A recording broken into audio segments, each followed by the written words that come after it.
बिहार विधानसभा चुनाव में तेजस्वी यादव रोजगार के मुद्दे को लगातार उठा रहे हैं। आज नौकरी संवाद में भी तेजस्वी ने कई मुद्दों पर बात की, लेकिन उनका फोकस रोजगार शिक्षा पर ही केंद्रित रहा। इस दौरान उन्होंने बड़ा ऐलान भी किया है। उन्होंने कहा कि सरकारी बजट का 80,000 करोड़ रुपए खर्च नहीं होता, लेकिन अगर उसके बाद भी 10 लाख युवाओं को नौकरी देने के लिए पैसे कम पड़े तो मुख्यमंत्री और मंत्री समेत सभी विधायकों की सैलरी में कटौती की जाएगी। तेजस्वी यादव ने नौकरी संवाद में कहा कि मुख्यमंत्री के लिए लोगों का गुस्सा नफरत में बदल गया है। बेरोजगारी रेट बिहार का 46.68 है। बिहार में पैसा खर्च नहीं होता है, इसलिए ही बिहार पिछड़ा है। नीतीश कुमार ने जितनी भी नौकरी निकाली वो कॉन्ट्रैक्ट पर निकाली है। महागठबंधन के साथियों ने लिया है और अपने प्रण में संकल्प को बिहार के सामने रखा है, जो कि सच होने वाला है। तो आज इसी पे चर्चा हम लोग करेंगे कि आखिर क्यों बिहार में शिक्षा को लेकर के, चिकित्सा को लेकर के, रोजी रोटी रोजगार को लेकर के भारी तादाद में लोग बाहर जाते हैं, पलायन करते हैं। जहां बिहार का पैसा दूसरे प्रदेशों में जाता है, अरबों खरबों करोड़ रुपए खर्च हो पाता है, बाहर जाता है। ये बड़ा कारण है जिससे हमारा बिहार गरीब होता जा रहा है, क्योंकि बिहार में पैसे खर्च नहीं हो पा रहे। हम लोगों ने देखा कि नीतीश कुमार जी थक चुके हैं, उनसे बिहार संभल नहीं रहा और कहीं ना कहीं से एक नकारात्मकता उनके अंदर दिखी है। जब हम लोगों ने 10 लाख सरकारी नौकरी पहले कलम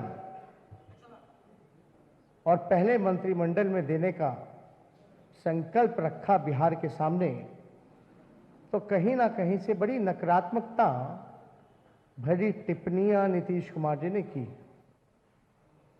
ऐसे कह रहे थे जैसे ये काम हो ही नहीं सकता, असंभव है। आज के दौर में जब लोग चांद पे चले जाते हैं तो बिहार में कारखाने और नौकरियां क्यों नहीं मिल सकती। नीतीश कुमार जी ने कहा, कुछ बात तो ऐसी बोली जिससे निजी हमला उन्होंने किया कि क्या अपने बाप के पास से पैसा लाएगा। इस तरह की बातें उन्होंने कही।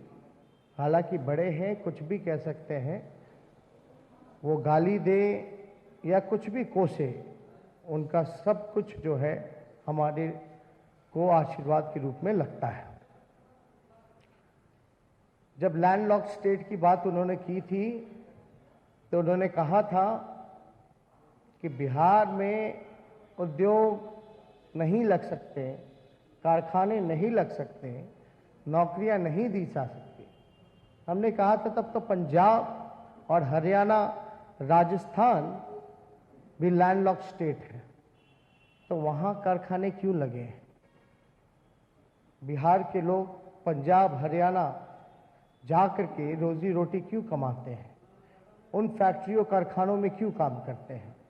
हालांकि इसके बाद कोई जवाब नीतीश जी का आया नहीं।